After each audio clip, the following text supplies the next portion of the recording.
कि दुख जो मिल रहा है, ये दुख क्यों मिल रहा है?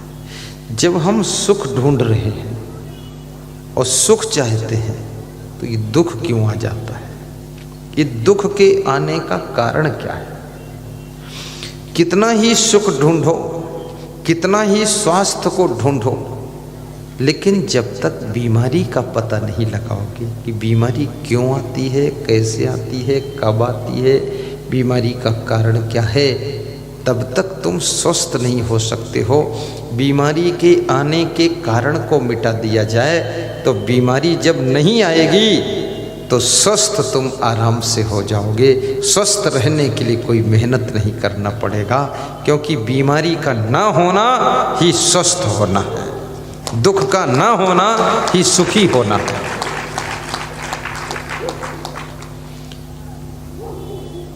सुख की खोज तो करते हो तुम, लेकिन दुख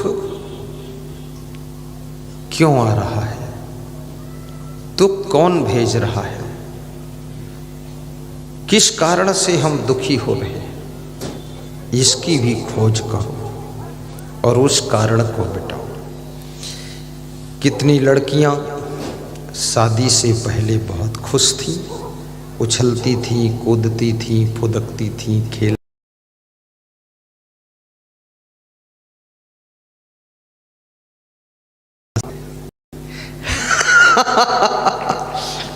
बहुत टेंशन में है, तनाव में है, चिंता में है, लगता है पूरा हिमालय पहाड़ का लोड लेकर चल रही है।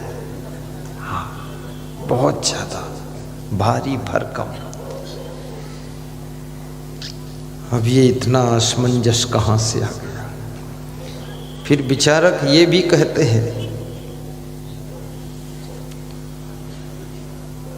उलझने घेर ले सब तरफ से तुम्हें, हौसले से उन्हें आप सुलझाइए, आप सुलझाइए। आपकी उलझन आप ही सुलझाएंगे, दूसरा कौन सुलझाएगा? क्योंकि उलझन आपकी है, दूसरा कैसे सुलझा सकता है? और तुम सुलझाना चाहो तो दूसरा व्यक्ति तुमको थोड़ी मदद कर सकता है। रास्ता कौन बताएगा? बुद्ध कहते थे, मैं तो केवल रास्ता बता सकता हूं, लेकिन तुम्हारे लिए रास्ता पर चल नहीं सकता, चलना तुमको पड़ेगा। मार्गदर्शन मैं कर सकता हूं। बुद्ध ने कहा है, मार्ग बता देने से मंजिल नहीं मिलती है, उस मार्ग पे चलना पड़ता है। और मार्ग पर जो किलोमीटर गड़े हैं, उस किलोमीटर पर लिखा है गुना 80 किलोमीटर। तो किलोमीटर को तुम पकड़ के बैठ जाओ और समझो यही गुना आ गया है। वो गुना नहीं है, वो गुना की दूरी बताने वाला पत्थर है। बुद्ध कहते हैं, इसी तरह से मैं सुख शांति और मोक्ष की मंजिल की दूरी बताने वाला, मार्गदर्शन देने वाला बीच का पत्थर हूँ। मुझे पकड़कर मत बैठना, मुझसे दूरी और मार्ग समझ लेना और फिर मंजिल की ओर कदम बढ़ाना, तो सुख शांति और मोक्ष की मंजिल आ जाए।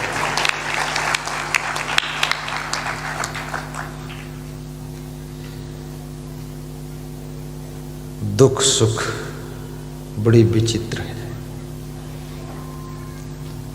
कभी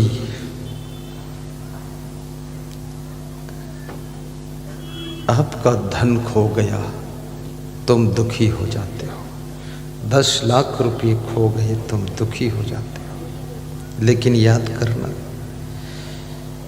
जब तुम खुशी से अपने मन से किसी प्रोग्राम में 20 लाख खर्च कर देते हो तो तुम प्रसन्न हो जाते हो। 10 लाख खो गए, तुम दुखी हो गए, खिन्न हो गए। और 20 लाख तुमने खर्च कर दिया अपने मन से तो तुम प्रसन्न हो गए। याद रखना, जो कार्य तुम अपने मन से करते हो, अपनी आत्मा से करते हो, उसमें कितना ही खर्च हो जाए तो भी खुश हो जाते हो, और जो कार्य जबरदस्ती कोई कर दे तो तुम दुखी हो जाते हो। धन खोने से भी जिसकी खुशियां न खोएं, पद छूटने से भी जिसकी प्रसन्नता न छूटे, वह व्यक्ति पहुंचा हुआ शख्स होता है। जिसको बाहर का अपमान दुखी न कर सके, जिसको अभिमान प्रभावित न कर सके, सब कुछ होते हुए भी जिसके पास में अभिमान नहीं है, कुछ ना होते हुए भी जिसके पास में निराशा नहीं है, जिसके पास दीनता नहीं है, हीनता नहीं, हीन भाव नहीं, कुछ नहीं है लेकिन फिर भी मन में प्रसन्नता है, सब कुछ है फिर भी मन में प्रसन्नता है, सब कुछ खो गया है फिर भी मन में प्रसन्नता है, बहुत कुछ मिल गया है फिर भी प्रसन्नता है, और सब कुछ मिलने वाला है तो भी प्रसन्नता है, और सब कुछ जाने वाला है तो भी प्रसन्नता है। याद रखना, ये संसार की चीज़ों में उतार चढ़ाव आता रहता है। कभी ये चीज़ें बहुत मिल जाती हैं, कभी चली भी जाती हैं, कभी पुनः आ जाती हैं, कभी ज़्यादा आ जाती हैं, कभी कम हो जाती हैं, लेकिन इसके बीच में तुम तो वही रहते हो, इसलिए तुम्हारे अंदर बदलाव नहीं होना चाहिए, खुशियाँ बराबर रहनी चाहिए।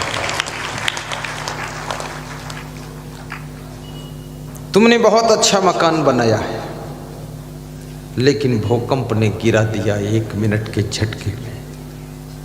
भूकंप ने मकान गिराया है लेकिन तुमको नहीं गिरा पाया है, तो तुम क्यों रो रहे हो? जब मकान गिरा है, मकान नहीं रो रहा है, तुम क्यों रो रहे हो? मकान बनाने वाला नहीं गिरा है, बल्कि मकान गिरा है, अब बनाने वाला मजबूत खड़ा है तो फिर से मकान खड़ा हो सकता है। याद रखना, जिस दिन तुम डगमगा जाते हो उस दिन खड़ा हुआ मकान भी डगमगा जाता है, और जिस दिन तुम मजबूत रहते हो उस दिन गिरा हुआ मकान फिर से उठकर खड़ा हो जाता है। इसलिए कहते हैं कि दुनिया में सबसे मनुष्य की मदद करने वाला यदि कोई है तो आत्मबल है, मनोबल है, जिसको संत कबीर ने कहा है, करु बहिया बल आपनी छाण बीरानी आस, जाके आंगन नदिया बहे सो कस मरे पियास। कबीर कहते हैं, अपने बल को याद करो, अपन तेज समारो आपे, हनुमान चालीसा की चौपाई। कितने लोग अपने तेज को भी नहीं जानते कि हमारे में कितना तेज है। बुद्धि का तेज, वाणी का तेज, चरित्र का तेज, सत्कर्मों का तेज। तो दुख और सुख, ये 2 विषय बड़े महत्वपूर्ण हैं। और मनुष्य बचपन से लेकर बुढ़ापे तक जो भी कार्य करता है सब सुख के लिए करता है, सुख चाहता है। चाहे विवाह करता है तो सुख के लिए, बच्चों को जन्म देता है सुख के लिए, बिजनेस करता है तो सुख के लिए, सर्विस करता है सुख सुविधा के लिए, राजनीति करता है तो भी सुख सुविधा के लिए। पर याद रखना, सुविधा और सुख में अंतर है। सुविधा का प्रभाव केवल आपके शरीर तक रहता है, लेकिन सुख का प्रभाव आपके मन तक चला जाता है, और शांति का प्रभाव आपके आत्मा तक पहुंच जाता है। इसलिए सुविधा भी चाहिए क्योंकि आपके पास शरीर है और सुविधा के लिए आपको धनवान भी होना चाहिए, और धनवान होने के लिए आपको सही डिसीजन लेकर के सही परिश्रम करना चाहिए, ताकि आप धनवान बनो, ताकि आपके पास सुविधा हो सके, ताकि आपके शरीर की व्यवस्था अच्छी तरह चल सके। सुविधा भी चाहिए।